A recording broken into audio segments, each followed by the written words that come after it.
Design is a rewarding and enjoyable career that offers the ability to work at home, as a freelancer, or as part of a large company. You can fill the role as a graphic designer in several ways, including a full-time in-house designer, a full-time freelance designer, or work at an ad agency as a graphic designer. So how do you become a graphic designer? A lot of people ask me that question and they want a step-by-step instructional guide to how to become a graphic designer. So this lesson will do just that and break it down to a nice simple step-by-step instruction. So what do I learn first and where do I get started? It's a little overwhelming at first for a lot of people. To become a confident graphic designer, you need to lay down some basic design theory foundations. Design theory is at the heart of strong design and can include things like color, layout, and typography theory. These are the core principles that make up most graphic design projects. Think about what grabs your attention when scrolling through your Instagram or Facebook feed. Ask yourself, what makes me want to click on that ad? This is the critical question you help answer for companies and clients when you are a graphic designer. What is the headline? What's the font choice? The size of the type? The way the photo is cropped? The color palette? What was used? Here is a shortened list of some vital design theory terms and techniques. I would encourage you to learn to train your designer's eye and build a solid theory foundation. First of all, color theory. Know how to combine colors for certain situations. Color harmonies. Learn the standard color harmonies and how different colors are connected via the color wheel. Typography. This is a big one. Know the difference between different font types like sans serif, serif, script, decorative, and more. Font pairing. Be able to pair different typefaces together in one design document and have them look cohesive. Type and layout hierarchy. Learn how to focus the viewer on the most important items first to the least important.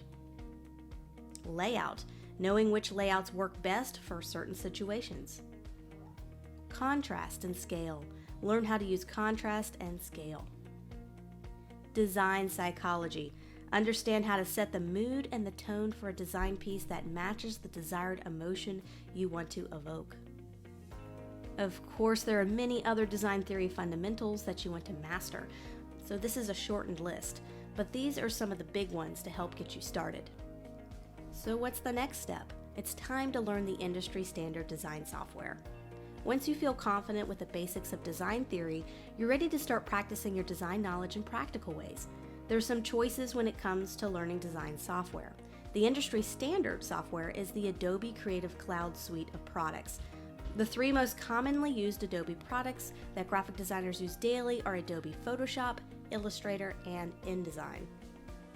There are alternative design programs you can learn if the Adobe Creative Cloud subscription is a bit too expensive for you. One option is a company called Serif. It is called the Affinity Suite, and it includes Affinity Photo, which is a photo editing program, Affinity Designer, a vector program, and Affinity Publisher, a layout program. Lastly, there are free open source software options. They may not have all the bells and whistles as the aforementioned software, but they provide a similar experience. For photo editing, there is one called GIMP, and for a vector program, there is one called Inkscape. But no matter which one of the above software choices you choose, you at least have to master one of the following software types and have it on your get-to-know list. First of all, master a photo editing software. So this can be Photoshop, Affinity Photo, or GIMP.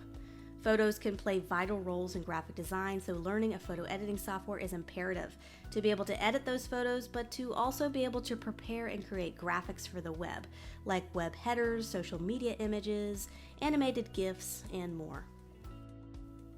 And then there's a vector-based software, so this could be Adobe Illustrator, Affinity Designer, or something like Inkscape. A vector-based program is where you can create most of your logo designs, icons, and illustrations. Vectors are scalable graphics, meaning you can stretch a graphic or logo 10 times its size, and it still remains crisp and clear. Vector software has something called the pen tool as well, which makes crafting and editing custom shapes for logo designs, icon designs, and more a breeze. Lastly, the final software type you should learn is some layout software. So this could be your Adobe InDesign or Affinity Publisher. And knowing layout software is required if you want to be able to do layout and design large books, magazines, and PDFs. Layout software was created to handle a large amount of pages. It also has extra paragraph management tools and options that help you create different types of layouts that you see in magazines and catalogs. So what is the next step after we've learned theory and now we know some of the software?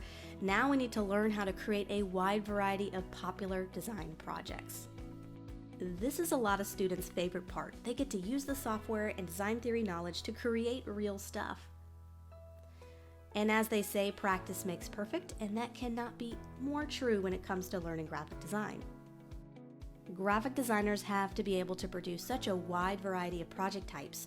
Your job now will be to learn to create each project type and the unique process involved in their creation.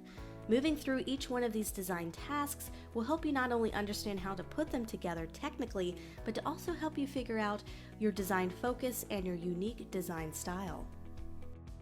For example, logo design, and logos are an in-demand popular graphic design task, from sketching concepts to recreating your sketch in vector format to incorporating color. Logo design can be very rewarding graphic design focus. It takes some time to master, but I encourage you to create one logo design each day or even participate in a logo a day challenge, like the one you see here, to get comfortable with the logo design brainstorming process. Then there's branded materials and print projects. Companies employ graphic designers to put their brand on all sorts of items, from t-shirts, hats, stationery, large banners, signage, and more. As a graphic designer, you'll need to not only know how to design a great layout for these products, but also be able to use the software to size and export files for professional reproduction and printing on these items. There's also editorial design, and a graphic designer can be in charge of creating an entire magazine layout. This will include deciding where the article's headlines and photos go on a page, the front cover of the magazine or publication, and more. This also can include book and catalog layouts. You'll also want to know how to prepare and export these files so they can be produced and printed by professional printing companies. Custom graphics, icons, and illustrations. Some graphic designers like to do custom illustrations and digitize them. You see this a lot on custom illustrated t-shirt designs, bags, and other type of apparel or home decor. And that's just scratching the surface of graphic design projects. That's a whole lot to learn. And you might ask, am I supposed to master all of those project types? And here's my suggestion. Try out several of the popular graphic design project types listed above to see if you enjoy certain types more than others. There's no way one graphic designer can be amazing at all the different project types. It's impossible. That's why there's graphic design specialties such as a print designer or a logo designer. A graphic design focus is where you can specialize in one or two project types and become very proficient over time. So what's the next step now? Is to find a supportive design community. What good is a graphic designer without a community of fellow colleagues? Most formal 4-year design programs have classes full of fellow students to relate and connect with. What about those learning online? There's several great websites that can help you join together with other designers to provide feedback on your work and to give feedback to others. There's also some great Facebook, YouTube, and other social media communities you could be a part of too. I happen to have a Facebook group for my students to give and receive feedback on projects, and it's very active. It's a lovely community that provides positive support and advice. Some of the other more common places to find other designers and post your work are the following. I also suggest following some wonderful designers in your chosen focus area.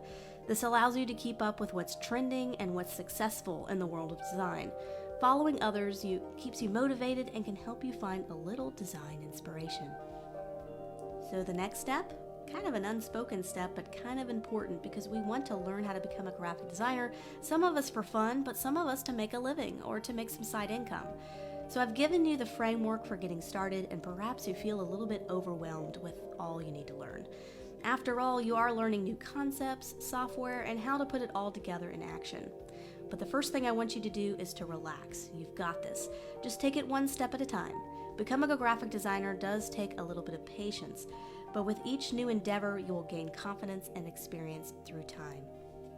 I would start off with a smaller little projects and work your way up to large projects, depending on what your design focus will be. You can slowly move your way to some paid work, and this might be testing the waters by finding a small job on a website called Upwork or Fiverr.com, or it may mean connecting with local businesses to see if they need any design work. There's also the option of applying to full-time entry-level positions at a company.